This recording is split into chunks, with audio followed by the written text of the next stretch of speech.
Good. तो बहुत ही बढ़िया बताया आप लोग ने बताने के लिए। ये सब नॉलेज में होना बहुत जरूरी है ना। तो चलिए फिर एमसीक्यू की ओर बढ़ते हैं। ठीक, तो फर्स्ट क्वेश्चन मेरा इसी से रिलेटेड है। It is a document that allow a person to enter another country. ठीक है, तो उसको हम क्या कहते हैं? तो मैं अभी आप लोग ने डिस्कस किया इसके बारे में, तो लाइव पोल दे रहा हूँ। थोड़ा सा कोशिश करेंगे सटीक जानकारी दें आप लोग, है ना। बाकी जितने भी बच्चे ज्वाइन किए हो, वह दस्तावेज होता है जो किसी व्यक्ति के अन्य देश में प्रवेश करने की अनुमति देते हैं। ठीक है, जो भी चीज हो यहाँ पर, वीजा, पासपोर्ट, आधार या परिचय पत्र, है ना। तो अगर आप वहां जा रहे हो तो आपको वहां पर परमिशन मिलता है। ठीक,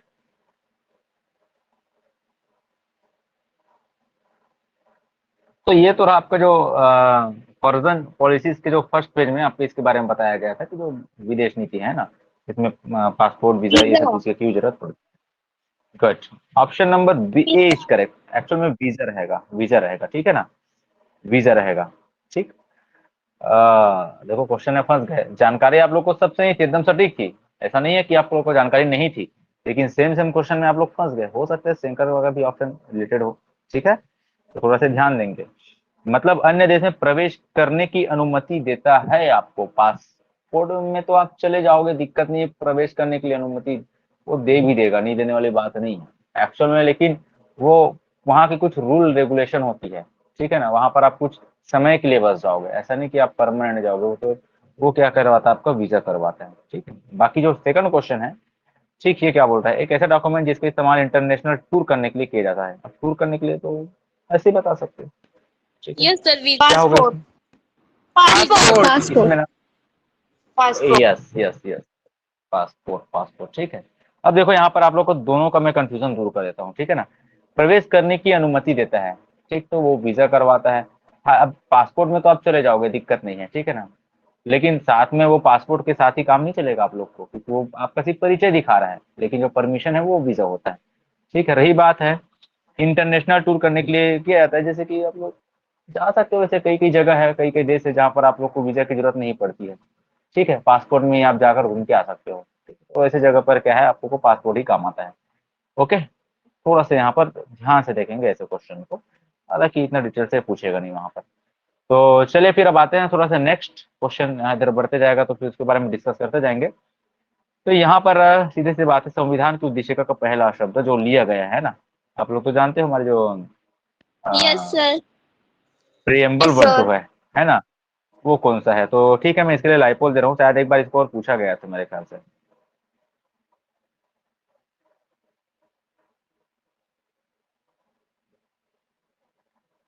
क्वेश्चन नंबर फोर में थोड़ा सा ऑप्शन यहाँ पर थोड़ा सा गलत सा हो गया था, तो मैं आप लोग को ऐसे ही ओरली बता दूंगा कि जो भारत और चीन के मध्य जो युद्ध हुआ था, ठीक है, तो वो एक जो पंचशील समझौता है आप लोग का, ठीक है ना, जिसको भारत और चीन की भी समझौता कहा जाता है। ठीक, भारत चीन समझौता एग्रीमेंट, ठीक है, ऑफ चीन एंड चाइना एंड इंडिया। तो उसके वी आर बाद द जो सिटीजन ऑफ उनके इंडिया। ऑप्शन नंबर सी नहीं होगा? संपूर्ण हाँ सर। प्रभुत्व हाँ? कैसे?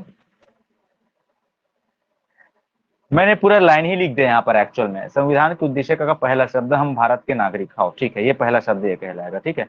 लेकिन एक्चुअल में जो सटीक, हाँ, वो पहला शब्द कहलाएगा, ठीक है। उद्देशिका का पहला शब्द हम भारत के नागरिक, we are the citizen of India. फिर उसके बाद अगर ये सब चीज नहीं है तो आप संपूर्ण प्रभुत्व संपन्न आप ले सकते हो। ठीक है, गुड। चलिए, क्योंकि बुक में ये भी दिया है ना, ये भी आपके बुक में दिया है, इस चीज को थोड़ा सा ध्यान में रखेंगे। ओके, तो क्वेश्चन नंबर 4 यहाँ पर ऑप्शन गलत है, तो क्या आ सकता था बताइए? क्या था यहाँ पर, क्या आना था? 1962 में हुआ था। 1962। उन्नीस सौ पैंसठ। चाइना ने इसको अटैक कर दिया था। 1962 में। ओके, तो एक्सप्लेन करूं? 1962 रहेगा। कैसे कैसे कैसे, क्या चीज? सर मैं एक्सप्लेन करूं? हाँ, करो करो करो करो, एक्सप्लेन करो, करो एक्सप्लेन करो। सर इंडिया को 1962 से पहले लगता था कि हमें आर्मी की जरूरत नहीं है, तो चाइना ने 1962 में अटैक किया इंडिया पर। फिर से इंडिया ने आर्मी बनाया अपने लिए। फिर ओके, फिर इंडिया ने पंचशील एग्रीमेंट पंचशील हुआ। Yes sir. पंचशील बेटा, पंचशील एग्रीमेंट एक्चुअल में पहले हो चुका था, ठीक है। उस बीच में वहां पर उनको लगता था। पंचशील एग्रीमेंट आपका कब हुआ है? क्वेश्चन है कि यहाँ पर पंचशील से रिलेटेड, एक मिनट ना, शायद मैं रखा हूँ मेरे ख्याल से, देखते हैं यहाँ पर। पंचशील पंचशील पंचशील, हाँ ये है। तो आगे आपका क्वेश्चन आएगा, ठीक है। तो चलिए पहले इसके लिए लाइव पोल दीजिए, फिर उसके बाद बताऊंगा। एक्चुअल में इस क्वेश्चन को ना मुझे बाद में देना था, है ना, तो मैंने पहले दे दिया है, ठीक। पहले पंचशील पर थोड़ा से डिस्कस करते हैं, क्योंकि पंचशील के बाद यहाँ पर जो समझौता हुआ है, ठीक है, इसको आप एक प्रकार से जो समझौता बोलता हूँ, जो वार हुआ है, ठीक है, अक्साई चीन और अरुणाचल प्रदेश, इनके बीच की जो बॉर्डर है, ठीक है, चाइना और भारत की, तो वहां से रिलेटेड यहाँ पर हुआ है। अक्साई चीन अभी भी इसको बोला जाता है, बोलने के लिए।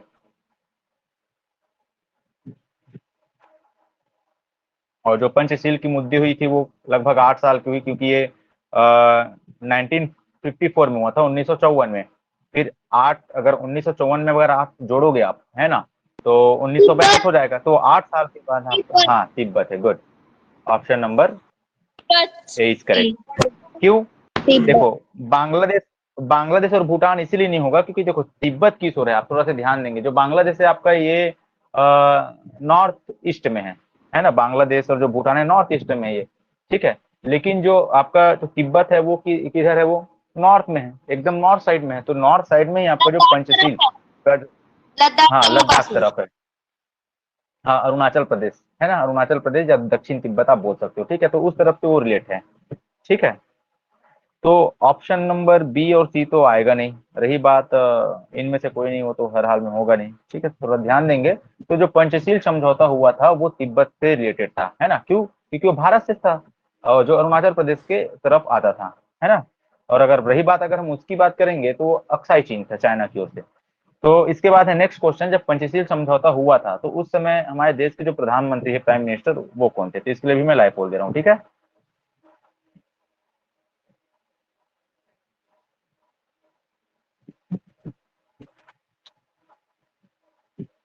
क्वेश्चन नंबर 7 के बाद, 6 के बाद 7 नहीं है क्या?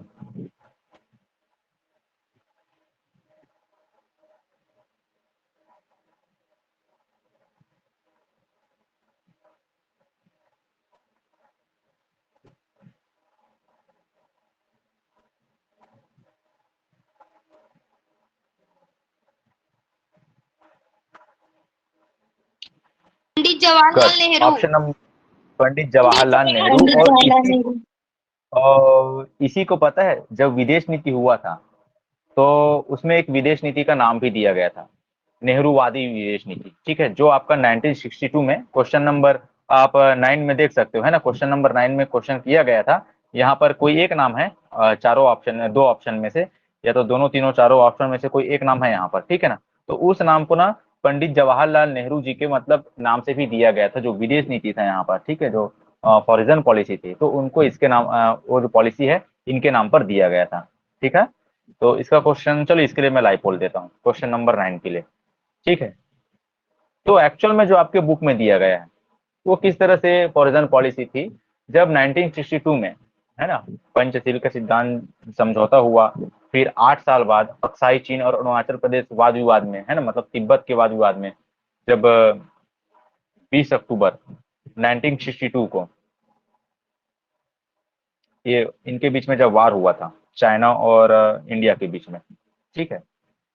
फिर उसके बाद एक पॉलिसी बनी, तो वो कौन सी पॉलिसी रही? गुट या गुट निरपेक्ष, या दोनों, या none of this? Non alignment तो पॉलिसी। नॉन नॉन अलाइन, हाँ निरपेक्ष हाँ, नीति गुट जिसमें निरपेक्ष। मतलब ऐसे देश के एक तरफ मतलब एक तरफ के ग्रुप में वो शामिल नहीं होता, वो ऐसे गुट निरपेक्ष है ऐसा। इंटरनेशनल पीस को रखने के लिए बनाया गया था इसे, शांति। ओके, तो भारत में एक हाँ हाँ, ठीक ठीक, गुड, बहुत बढ़िया। इस तरह से एक्सप्लेन करो तो मजा आता है। आप लोग ट्रिपल अलायंस, ट्रिपल एंटा करके नाम सुने हो? 2 गुट बटी थी जब वर्ल्ड वार हुआ था, है ना। उसके बाद में ट्रिपल अलायंस और ट्रिपल एन, है ना। वो आप लोग ना क्लास 10 में जब जाओगे ना, तो एसएसटी के बुक में आप लोग देखने को मिलेगा, क्लास 9 10 के बुक में ट्रिपल अलायंस और ट्रिपल एन था। तो जब वर्ल्ड वॉर हुआ था तो फिर उसके बाद ना क्या है, कुछ कुछ जो ग्रेट ब्रिटेन है, जर्मनी है ना, तो ऐसे जो बड़े बड़े देश हैं ये क्या किए उस समय कि अपना एक अलग अलग गुट बना लिया, ठीक है, अपना अपना एक क्या बना लिया यहाँ पर, गुट बना लिया यहाँ पर। तो फिर उसके बाद भारत ने भी सोचा कि अगर हम इस पर जाएंगे तो हस्तक्षेप करना उचित नहीं रहेगा करके, ठीक है, इसलिए वो उस पे क्या बोलते हैं, पीस बनाए रखने के लिए, है ना, जो शांति बनाए रखने के लिए उसने क्या कहा कि हमें अकेला रहना ही पसंद है, ऐसा करके। तो इस तरह से यहाँ पर उसने गुट निरपेक्ष नीति कहा, नॉन अलाइनमेंट। ये एक हो सकता है अलाइनमेंट, अलाइनमेंट मतलब सापेक्ष, गुट सापेक्ष हो सकता है, सापेक्ष नीति भी आ सकता है वहां पर लिख कर, है ना, लेकिन वो सापेक्ष मतलब उसकी ओर जाना, अलाइन होना, और निरपेक्ष मतलब क्या होना, उसकी ओर नॉन अलाइन होना, ठीक। तो इसका आंसर है। चलो क्वेश्चन नंबर 8 उल्टा पुल्टा चल रहा है, लेकिन चलो कोई नहीं। पंचशील समझौता कब हुआ था? अकॉर्डिंग टू बुक अलग है, और अकॉर्डिंग टू जो रियल है वो वाला हुआ था, जो रियल डेट है, ठीक है, वो अलग है। तो आप लोग बुक के हिसाब से दे सकते हैं, बुक के हिसाब से दे दो, क्योंकि दावापत्ती डालने में मजा आएगा ना। अगर मान लो बात क्वेश्चन आ जाता है आंसर गलत दे रहे हैं, तैयार रहना, है ना, एक चीज के लिए तैयार रहना। शायद मेरे ख्याल से देते हैं दावापत्ती के लिए, जब भी अगर आपको लगे आपने इस एग्जाम क्वेश्चन का आंसर ये है और आंसर की में गलत आ गया, तो तुरंत आप लोग को दावापत्ती का रेजिस्टर आएगा।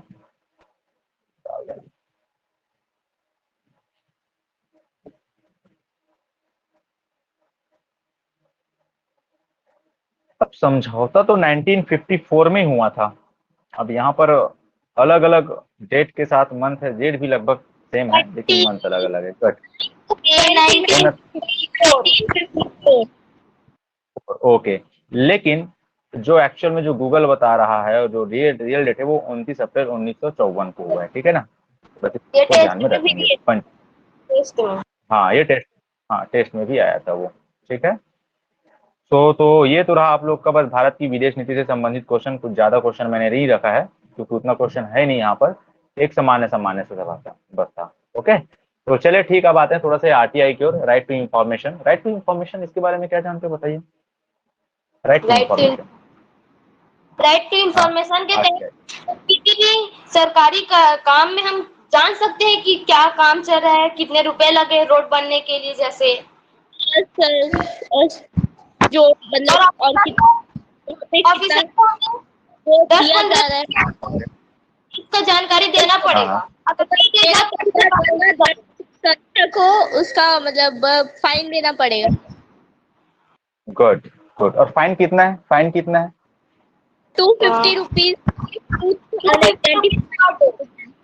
250 रुपीज से 25,000 नहीं, कितना 25,000 25,000 250 से 225,000 के बीच में, ठीक है ना, 250 से 25,000 के बीच में अगर उस पर आप क्लेम कर रहे हो, ठीक है ना, आरटीआई कर रहे हो, आरटीआई नहीं दे रहे तो स्वाभाविक सी बात है आप उस पर लगा सकते हो। अब आप सबको मैं